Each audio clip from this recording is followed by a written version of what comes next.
Hey everyone. Today I wanted to talk about a common problem that people may have when they record acoustic drums with multiple mics, is that there's a lot of bleed that comes through those mics, that when you send those drums to reverb, sometimes it just gets really washy and loses a lot of definition. This can also be the case when you're doing live recording with everybody in one room. Guitars or vocals may have a little bleed into the drum mics, and you start sending that to the snare drum reverb, and things could maybe get a little blurry and weird. But there's a solution for that. I'm going to show you how to use it. So Logic comes with some really great features these days, and one of them is the drum replacement doubler option. This allows me to take a snare drum track, for instance, which is what we're going to use here, and it's going to document the transients, turn it into a MIDI track, which then we can use the XS24 or BFD3 to trigger a sample. Now that sample is what is going to feed the reverb. All right. Let me give you an example of what we're dealing with at first, sound-wise, with the drums. These are really raw drum tracks. I just pulled them up and pulled them in and didn't really do any processing to them.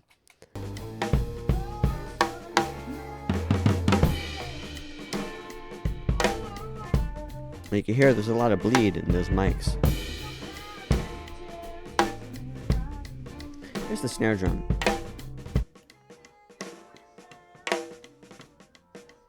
A lot of harmonica and vocals coming through that. So if I was to send that to a reverb, you could see that it would also be picking up those other frequencies and instruments. What we're going to do. I selected the snare drum track. I'm going to go up into track, and I'm going to hit replace or double drum track. This dialog is going to come up. One of the things I'm going to be particularly interested here is this relative threshold. What this does is it's telling the plugin where you want the threshold to be for the transients being captured. So the higher it is, it means that only the super loud transients on the snare drum are going to be turned into MIDI notes. The more you pull it back, you're going to hear that it also allows a lot of the softer notes. I'm going to show you that now by engaging this pre-listen option, which allows us to listen to the track and how a sample be triggered. Now we can hear the sample that up here, the instrument says snare. It's just triggering in the XS24 basic snare sample. Okay, so here only that the heavy accents are getting triggered. As I pull it back,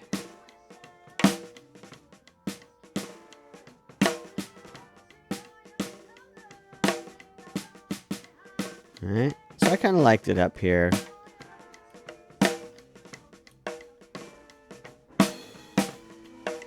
So when I'm happy with it, I'm going to hit OK. And there you go. You see that it created a track, a MIDI track for it. Now that we've done that, there's a few more things we can consider doing. I don't really want the output of this MIDI track to become a part of the mix. I'm not really looking to hear that sample too much. I'm just looking for that sample to trigger the reverb. So I'm going to go up to the output here, and I'm going to set it to no output. Now we have to route it to the reverb. Now, I put a reverb, which is basically just the Space Designer plugin, over on the Sum 1 bus. I'm going to select bus 1 in the send. There's one more important item here. I'm going to go over to the option here, and I'm going to set pre-fader. So this way, wherever I have the send set, it's just going to be, it's permanently placed there. Okay. So let's listen to that now.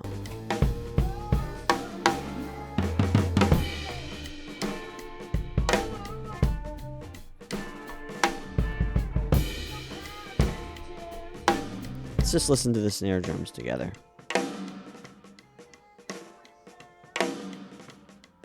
Here, it's only triggering it once in a while. If you wanted to get really creative with this, you could really just pick specific spots in the song that you want that really big reverb trail to be hit at, which would be kind of a cool thing. But it's worth noting that it might be neat to use an entirely different sound from the snare drum you have. Maybe it's a low tune snare drum that's triggering the reverb. That combined, like for this one, for example, like that's a really bright sounding snare drum that was recorded. So maybe a darker one that's triggering the reverb might have a really cool effect. Also, you can use your own sample if you like. if you're doing the session and you feel like that might be something you want to investigate later, it's nice to grab a single hit snare sample in between takes. You just have the drummer maybe do that for each of the drums, snare, each tom, and the bass drum. And later on, that's going to give you some options for doing some fun stuff like this. You could use it with reverb, you could use it with delays, and just send the replaced samples to other effects even, which could be fun.